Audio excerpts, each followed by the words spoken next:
दे रहे थे, आईसीयू में रखे थे, किसी को एंट्री नहीं होने दे रहे थे। 10:30 बजे तक इन लोगों ने सिर्फ पंपिंग किया और दवा में दवा, दवा में दवा, दवा में दवा मंगवाते रहे। पर्चा देते रहे, हम लोग दवा ले आते रहे, पर्चा भी है उसका। जो डॉक्टर राकेश पटेल के ऊपर आपराधिक प्रकरण दर्ज होना चाहिए, क्योंकि उसने जैसे ये जब जानकारी नहीं थी उसने इंजेक्शन दिया और वो इतना हाई डोज इंजेक्शन था कि उनकी बॉडी कवर नहीं कर पाई और हमारे भाई की मौत हो गई। राकेश पटेल पर पूर्व में भी ऐसे आरोप लगते हैं। हाँ, वो राकेश पटेल लूट का अड्डा बना के रखा हुआ है। बिहान हॉस्पिटल में बुलडोजर चलना चाहिए। आखिरकार 72 घंटे बाद डॉक्टर राकेश पटेल की प्रतिक्रिया आई सामने। आपको बता दें कि 28 तारीख को बिहान हॉस्पिटल में एक चौंका देने वाला मामला सामने आया था, जहां एक व्यक्ति चक्कर आने पर परिजनों के साथ बिहान हॉस्पिटल में पहुंचे थे, जिन्हें कुछ समय बाद मृत्यु घोषित कर दिया गया था और महज 2 से 3 घंटों में परिजनों द्वारा बताया गया कि 3 लाख से ऊपर का बिल बनाया गया और साथ ही परिजनों द्वारा यह बताया गया कि जैसे ही डॉक्टर राकेश पटेल ने 56,000 का इंजेक्शन दिया, उसके बाद मरीज अचेत हो गए और महज 5 मिनट बाद ही उनकी मृत्यु हो गई। मृत्यु होने के बाद भी डॉक्टर द्वारा पर्चा पर दवाई के लिए लाने के लिए थमाते रहे। जब परिजनों को शक हुआ तो उन्होंने मरीज से मिलने के लिए कहा। इस पर हॉस्पिटल के स्टाफ द्वारा उन्हें रोका गया। फिर इसका विरोध किया गया परिजनों द्वारा, जिसके बाद परिजनों से मिलने दिया गया। विवाद को बढ़ता देख डॉक्टर राकेश पटेल ने 72 घंटे बाद अपने फेसबुक अकाउंट में अपने सफाई का एक पोस्ट भी शेयर किया है, जिसमें उन्होंने खुद को निर्दोष बताया है। आपको बता दें कि डॉक्टर राकेश पटेल ने पोस्ट करते हुए लिखा है कि अपने जीवन में मैंने अपने मरीजों को लेकर कोई भी ऐसा काम नहीं किया है जिसे मेरी आत्मा स्वीकार ना करे। इस ईसीजी को देखकर अगर दुनिया का कोई भी डॉक्टर यह कह दे कि यह हार्ट अटैक नहीं था तो मैं अपनी मेडिसिन की डिग्री उसके कदमों में रख दूंगा, फिर कभी कोई मरीज नहीं देखूंगा। इसके लिए किसी अस्पताल में जो सबसे बेहतर इंजेक्शन हो सकता था उसे दिया गया। मरीज के घर वालों को बताने और बाहर ले जाने के बारे में भी बताने के बाद, और ये बताने के बाद कि मरीज के लिए एक एक मिनट बहुत कीमती है। यह इंजेक्शन कार्डियोलॉजिस्ट के इको करने और उसके कहने पर ही लगाने के बाद, जिसके लिए घर वालों ने सिर्फ 11,000 रुपये ही जमा किए, पर चूंकि मरीज का हर मिनट कीमती था, मैंने वो इंजेक्शन लगवा दिया, जिसके लिए घर वाले 50,000 रुपये देने की बात कह रहे हैं। मरीज को थोड़ी देर बाद कार्डियक अरेस्ट हुआ। उसका 3 घंटे तक मैं खुद खड़े रहकर रिवाइव करने की कोशिश करता रहा। इस दौरान उनके घर के 3 लोग, बेटा और 2 लोग अंदर घुसे आईसीयू में और वह मरीज के सामने ही थे। हमने जो किया उन्होंने देखा था। उस दौरान उन्होंने 2 कार्डियोलॉजिस्ट से बात कराई। मैंने उन्हें स्थिति बताई, वो इस बात से सहमत थे। मरीज गंभीर है और बचाना नामुमकिन सा है। मरीज की डेथ के बाद उनके सारे परिजन आईसीयू में घुसकर जबरदस्त हंगामा किया। मेरे एक मैनेजर को मारा। 20,000 जो आईसीयू के एडमिशन के लिए जमा थे वो उन्हें वापस दिए गए।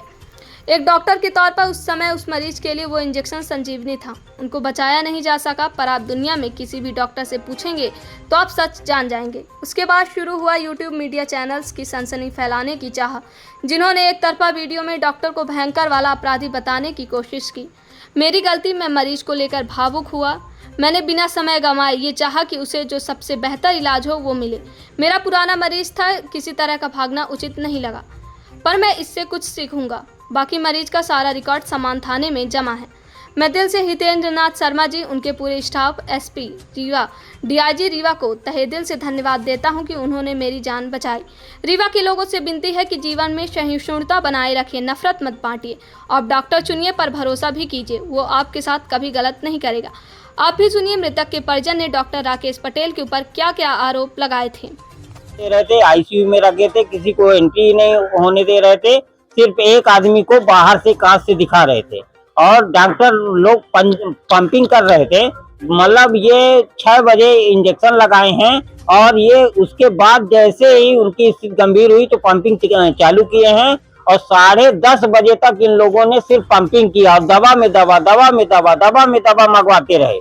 पर्चा देते रहे, हम लोग दवा ले आते रहे, पर्चा भी है उसका, जो दवाई हम लोगों ने ले आया। और लास्ट टाइम में 10:30 बजे इन्होंने ये बोला कि मृत हो गए और हम लोगों को झूठा आश्वासन देता रहा कि ठीक हो जाएंगे, जबकि हम लोगों ने ये पूछा उससे कि सर आप क्या है कि हार्ट के डॉक्टर नहीं है, हम लोग अगर दिक्कत है तो आप रेफर कर दीजिए, हम सुपर स्पेशलिटी में ले जा करके हार्ट के डॉक्टर को दिखाएंगे, या आप हार्ट के डॉक्टर को बुला लीजिए, जो फीस होगी हम लोग फीस वहन करने के लिए तैयार है। लेकिन इसने उनको भी नहीं बुलाया डॉक्टर हार्ट के डॉक्टर को भी नहीं बुलाया। डॉक्टर देख रहे थे? ये राकेश पटेल ही देख रहे थे।